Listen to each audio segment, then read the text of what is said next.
ketika baginda Rasulullah sallallahu alaihi wasallam ditanya oleh ketua kabilah, katanya masa di offer untuk beriman, kalau kami beriman kepada engkau bersama dengan pengikut-pengikut kami dan kami memperjuangkan agamamu sampai berjaya, apa kami dapat? Kata ketua kabilah. Ketua kabilah itu menyangka adanya posisi yang akan diberikan oleh Nabi dalam jawatan-jawatan pentadbiran kalau tertegaknya kepimpinan baginda Rasulullah dengan tertegaknya Islam. Maka dia bertanya, kalau kau berjaya, apa aku dapat? Nabi kata, syurga. Dia pula mengatakan, kamu mahu saya korbankan nyawa saya, orang pengikut saya, untuk memperjuangkan kamu, membela kamu. Lalu kamu menjanjikan untuk kami syurga, yakni yang tidak dinampak, tidak dapat dikesan. Kata Nabi, tak ada apa lagi yang aku boleh offer. Kalau begitu aku tak perlu kepada janji kamu, kata ketua kabilah. Maka Nabi pun tinggalkan dia. Jadi dalam hal ini baginda Rasulullah ketika berdakwah menyampaikan risalah yang dijanjikan oleh Nabi kepada yang beriman adalah syurga. Dan tiada akan dimungkiri janji itu oleh Allah Subhanahu wa taala. Hanya yang perlu kita sadari bahwasanya syurga itu di dalamnya ada kehidupan.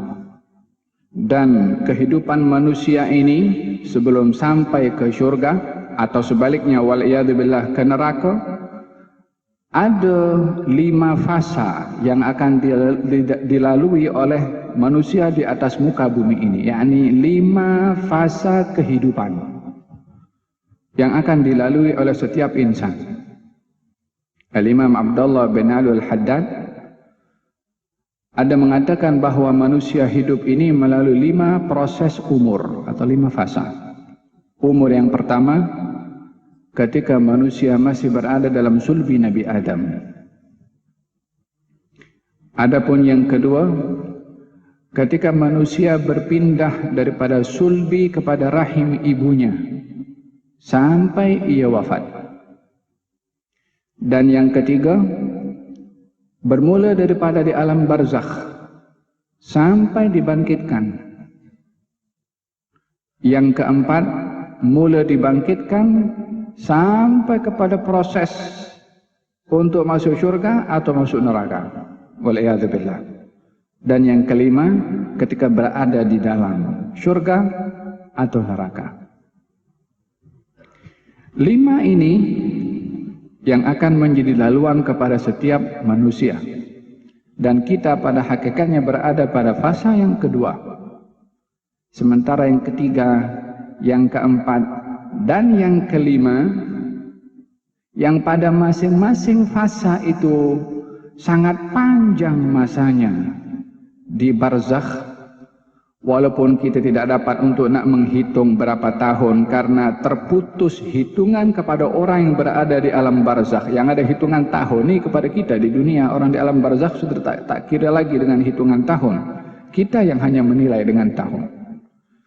Fasa menunggu berada di alam barzakh, fasa menunggu di padang mahsyar yang digambarkan oleh Allah Subhanahu wa taala, fal yawma 'inda rabbika ka'alfi sanatin mimma ta'udun. Satu hari di sisi Tuhanmu itu umpama 1000 tahun, itu di padang mahsyar.